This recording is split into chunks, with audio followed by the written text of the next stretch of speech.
ወደ ዱባይ ሰዎች ቡና ይዛችሁልን ሂዱ ካላችሁ እንዳትወስዱ በፍጹም ምን እንደተፈጠረ ታውቃላችሁ ሰዎች አልፈልግም አንዴ ይሄንን ኦይል ላምጣ ትለኛለች በየው ይሄ ኦይል እዚህ ነው የሚሸጠው እንደወጣሽ እናቴ ሰጠችሽ ጭኮ እሱንም እያየሽ አሰሪ አሮጊቷን አደንዝዛው በጭኮ መታክ ምን ልልኩልን እኔ አላምንም ውይ ሰውን አትመኑ በተለይ ሻንጣ ተሸከሙ የጂጂ ኪያ ልጅ የሆነችው ሳምሪ ከባለቤቷ ከልጆቿ አባት ከነበረው ግለሰብ ከፋኒ ጋር መለያየታቸውን ተከትሎ የተለያዩ ሐሳብ አስተያየት ከተለያዩ ቦታዎች ሲሰነዘሩ ነበር። ከሰሞኑ ሳምሪ ወደ ኢትዮጵያ መምጣቷንም ተመልክተናል። ታዲያ አሁን ደግሞ በሰበር በነበረ የላይቭ ቆይታ እናት ልጇን በከባድ ቃል እያስጠነቀቀች ነበር። በቪዲዮ መግቢያም አይታችሁታል ብዬ አስባለሁ። ጂጂ ኪያ እየደጋገመች እባክሽ ልጄ ማንንም እንዳታገኚ በተለይ ደግሞ እቃው ሰጅልን እሚሉሽን እንዳታምኚ ከባድ ነገር ውስጥ ነው የምትገቢብን ተያይዘንም እናልቃለን ስትል ከባድ ማስጠንቀቂያ ከባድ እናትነት መልእክቷንም እያስተላለፈች ይገኛል። ጂጂ ኪያ እንዴት ነው በምንስ ጉዳይ ነው በአንዴ ተነስታ ልጇን እየደጋገመች ማንንም እቃ ይዘሽ እንዳትመጪ የእናቴን ጭቆ ብቻ ተቀበይ እንድትል ስላረጋት ወሳኝ ነጥብ ተለይም የተለያዩ ግለሰቦች ለጂጂ ኪያ የልብስ የተለያዩ ስጦታዎች ሊልኩ አስበው በድንገት ጂጂ ኪያ ሐሳቧን ቀይራ ማንንም እንዳይልክልኝ አልፈልግም ስላለችበት ወሳኝ ነጥብ ሐሳቧንም ስላስቀየራት ጉዳይ በዝርዝር እናስደምጣችኋለን። እንዲሁም በተያያዘ ዜና ጂጂ ኪያ ስላነሳችው ወሳኝ ነጥብ ሌሎችም ተማሩበት ስል እጅግ የሚያሳዝኑ ታሪኮችን እነግራችኋለሁ። ከአንድ ሀገር ወደ ሌላ ሀገር የምትሄዱ እንደ ቀልድ በሻንጣም ለአንድ ሰው ጥሩ ነገርን አስባችሁ ልተባበሩ ብላችሁ እቃ ለማድረስ ከአንድ ቦታ ወደ አንድ ቦታ የምትወስዱ ሰዎች እባካችሁ ይህን መረጃ ስሙኝ ስል ያሉትን አጋጣሚዎች የብዙ ሰውን ቤትም ያፈረሱ ነገሮችን አስደምጣችኋለሁ። ሰላም ጤና ይስጥልን ውድ የተከበራችሁ የቻናላችን ተከታዮች በያላችሁበት ሰላማችሁ ይብዛ። አዳዲስ በሆነ መረጃ ብቅ ብለናል። ለቻናላችን አዲስ ከሆኑ ሰብስክራይብ እንዲያደርጉን በአክብሮት እንጠይቃለን። ቀጥታም ይዘን ወደ መጣነው ዝርዝር መረጃዎቻችን እናልፋለን። እንግዲህ ያው ከሰሞኑ ፋኒና ሳምሪን በተመለከተ ብዙ መረጃዎች እየወጡ ይገኛሉ። ሳምሪ ታዲያ ልጆቿን ለእናቷ ለጂጂ ኪያ በማድረግ ወደ ኢትዮጵያ መጣለች። ኢትዮጵያም የተለያዩ የስራ የተለያዩ ጊዜያቶችን ከተለያዩ ታዋቂ ሰዎችም ጋር እያሳለፈች ነበር። ታዲያ ጂጂ ኪያ በድንገት ነው ላይቭ ገብታ እየተቆጣች እየተናደደች ለልጇ ማስጠንቀቂያ ስትሰጥ የነበረው የማንንም እቃ ይዘሽ እንዳትመጪ ልጄ አደራ እያለች ነው ስትናገር የነበረው።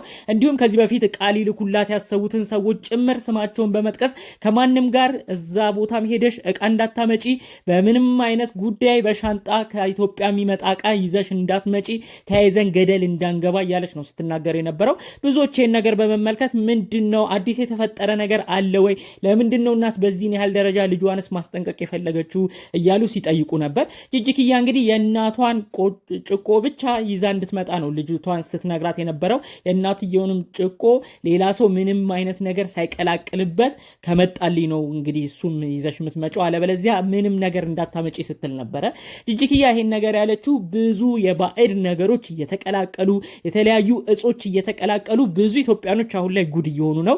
መረጃዎቹ ውስጥ ለውስጥ ስለሚሰሙ ነው እንጂ አሁን እንደ አዲስ እየወጡ ያሉ ነገሮች ብዙ ነው የሚያስደነግጡት። ቪዲዮ መግቢያም እንዳያችሁት ዛበሻ ሚዲያ ሁሉ ይህን ጉዳይ በማንሳት በየዋህነት የሻንጣ ነገር የምትሰሩ በየዋህነት እቃ ላድርስ እያላችሁ የምትቀበሉ ኢትዮጵያኖች እባካችሁ አትሸወዱ፣ ብዙዎች ህይወታቸው ተመሰቃቅሏል እያለ ነው ስለ ጉዳዩ ሲተነትን የነበረው። ያው ጂጂ ኪያ ልጇን ዋነኛ ያስጠነቀቀችበት ጉዳይ አንዳንድ ሰዎች ለክፋትም ለተንኮልም ብለው እጽ ነገር ተቀላቅለው የተለያዩ የማይገቡ ነገሮችን አስገብተው ለሳምሪ እነዛን እቃዎች ከሰጧት እሷ ደግሞ ወደ ጀርመን ሀገር በምትወስድበት ወቅት በሁለቱም ኤርፖርቶች ከተያዘች ከባድ ነገር ውስጥ እንደምትገባም ጭምር በማንሳት እባክሽ ተጠንቀቂ እያለች ነው ስትናገር የነበረው።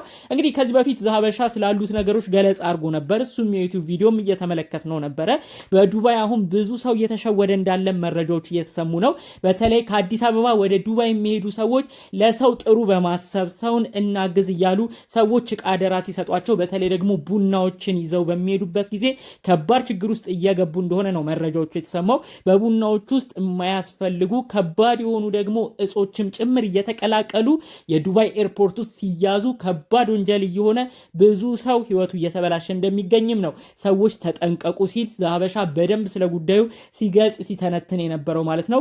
የመጀመሪያ ሰሞን ብዙዎቻችሁ ታሪኩን ታስታውሱታላችሁ ብዬ አስባለሁ። አንዲት እህታችን ወደ ቻይና ሀገር በምታመራበት ጊዜ የኔ የምትላት ጓደኛዋ አምናት የነበረች ጓደኛዋ ነው ጉድ የሰራቻት። እንግዲህ ያው ብዙዎቻችን እናስታውሰዋለን ይህን ጉዳይ። አንዲት ኢትዮጵያ እህታችን የጓደኛዋን ዕቃ ለመውሰድ ሎሽን ነበረ ይዛ ከአዲስ አበባ ወደ ቻይና ያቀናችሁ። ታዲያ ቻይና በምትደርስበት ጊዜ እሷ ይዛ የነበረው ዕቃዎች ውስጥ የተገኙት ደግሞ ሌላ ከባድ አደንዛዥ እጾች እንደሆኑ ያ ደግሞ ወንጀል በሀገሪቷ ሕግ ከባድ እንደሆነና እስከ ሞት ፍርድ እስከ እድሜ ልክ ቅጣት እንደሚያስከትልም ጭምር ስለ ጉዳዩ በወቅቱ ሲነገር ነበረ።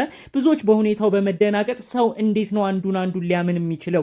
ለምን ሰው በዚህን ያህል ደረጃ አስከፋ እየተባለ ብዙ ሀሳብ አስተያየት ሲሰጡ ነበር። አንዳንዶች እዚህ ያለችው ግለሰብ ለጓደኛዋ ሆን ብላ ላይሆን ይችላል ይሄን ያደረገችው፣ እሷም ሳታ ከሌላ ሰው ተረክባ ይሆናል ለዚህ ጓደኛዋ ሰታ እዚህ ነገር ውስጥ እንድትገባ ያደረገችው ሲሉ ነበር። ሌሎች ደግሞ ጓደኛዋ ብዙ ነገር እንደደረሰባትና ጓደኛዋን አሳልፋ ሰታ በሷም ለመጠቀም በሷ በወሰደችው እጽ በተዘዋወረውም ለመክበር ስትል ጓደኛዋን አሳልፋ እንደዚህ አይነት ወንጀል እንድትሰራ በማድረግ ያንን ዕቃ እንድታስተላልፍላት አድርጋለች ሲሉ በወቅቱ የተለያዩ ሰዎች ስለ ጉዳዩ ሲተነትኑ ነበር። የዚህ እህታችን ጉዳይ የሚገርመው ነገር እስካሁን ምንም እልባት አላገኘም። በወቅቱ ሚዲያ በመጡበት ጊዜ የዛሬ እንግዲህ ወደኋላ 5 እና 6 ዓመት የሚሆነው ይመስለኛል ይህ ጉዳይ ከተሰማ።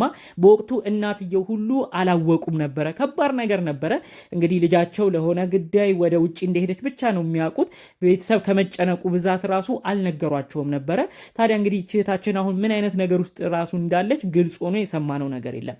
ይህ በእንዲህ እንዳለ በተለያዩ ሀገሮች ነው እንደዚህ አይነት ነገሮች እያጋጠሙ የሚገኘው። ከዛም በመቀጠል በቱርክም እንግዲህ ኢትዮጵያን እህት ወንድሞቻችን ከባድ ችግር ውስጥ ገብተዋል። በመቀጠል ደግሞ ዱባይ አሁን ብዙ እየተሰማ ይገኛል። ቱርክ ላይ ያጋጠመው ዘሀበሻም ሲተነትን የነበረው ነገር በፎቶ ፍሬም ውስጥ ነው አደንዛዥ እጹን ጨምረው ሰዎች ምንም በማይጠብቁት ምንም አይነት ነገር በማይገምቱት ሁኔታ አድርገው ሰው እንግዲህ እንዲሸወድና ወደ ያልሆነ ነገር ውስጥ እንዲገባ ያደረጉት። እነዚህ ሰዎች እንግዲህ የፎቶ ፍሬም ይሰጣሉ። እነዛ ደግሞ ተረክበው ለሰው ሊያደርሱ በአመኔታ ያንን ዕቃ ይዘው ይሄዳሉ። ይሁን እንጂ በቱርክ በደረሱበት ወቅት በፍተሻ ጊዜ የተገኘው ግን ተገላቢጦሽ ይሆናል። ማንም ባልጠበቀው ማንም ባልገመተው መልኩ በፎቶ ፍሬም ውስጥ እንግዲህ አደንዛዥ እጽ በመገኘቱ እነዚህ ሰዎች ከባድ ችግር ውስጥ እንዲገቡ ሆኗል። አሁን ደግሞ እንግዲህ የዱባይ ነገሮች በጣም እየተሰሙ ይገኛሉ።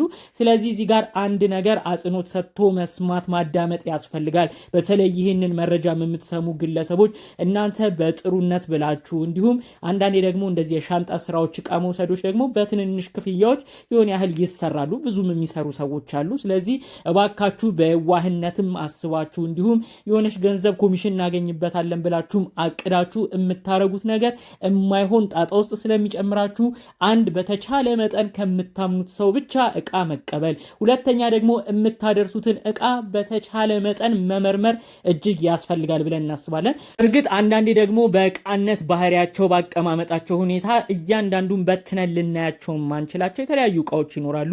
በእያንዳንዱ ዱቄቶች ውስጥ በእያንዳንዱ እንደዚህ የሚታሽገው ወደ ሰው ጋር ለሚሄዱ ዕቃዎች በየመሃሉ ሰው ተንኮል እያረገ እንደዚህ ባረገ ቁጥር መፈተሹም ተፈትሾም ደግሞ ይተረፋል ብሎ ማሰቡ ቢከብድም በተቻለ መጠን ግን ራስን መጠበቁ ራስን መጠንቀቁ ደግሞ ያዋጣልና ትኩረትን ማድረግ ያስፈልጋል ብለን ስላሰብን ጭምር ነው የጂጂን ሀሳብ በመደገፍ እዚህ ጉዳይ ላይ ደግሞ ብዙዎች ይህንን ነገር እንድትሰሙ የተለያዩ ጉዳዮች ታሪኩን ደግሞ አውቃችሁ በተለይም ለሰው ዕቃ ለመውሰድ ያሰባችሁ ሰዎች ሁሉን ነገር በጥንቃቄ እንድታረጉ በማለት ጭምር ሀሳብ አስተያየታችንን መስጠት የፈለግነው ማለት ነው። ብዙ ጊዜ በየዋህነት ነው ሰው የሚጎዳው። ቻይና የሄደችው እህታችን ሰው ረዳለሁ የጓደኛዬን ዕቃ አደርሳለሁ ብላ ነው እጅግ ከባድ የሆነ ነገር ውስጥ የገባችው።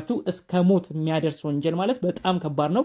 አንዳንዴ እነዛ ህጎች በየሀገሪቷ ነው የሚፈረዱት። በየሀገሪቷ ህግ መሰረት ነው ተግባራዊ የሚደረጉት እና በሀገር ደረጃ ራሱ ንግግር እየኖረ ከባድ ወንጀል ቅጣት ከሆነ ያንን ህግ ቅጣት ማስቀልበሱ ከባድ ነው የሚሆነው። ስለዚህ እባካችሁ በጥሩነት በመልካምነት ያሰባችኋቸው ነገሮች ሁሉ ወደማይሆን ነገር እንዳያመራባችሁ በተቻለ መጠን ጠንቀቅ ብላችሁ አስቡ ስንል የዛሬ መልእክታችንን ማስተላለፍ ፈለግን። በሌሎች ቪዲዮዎቻችን እስክንገናኝ ድረስ ሰላሙን ሁሉ ተመኘውላችሁ።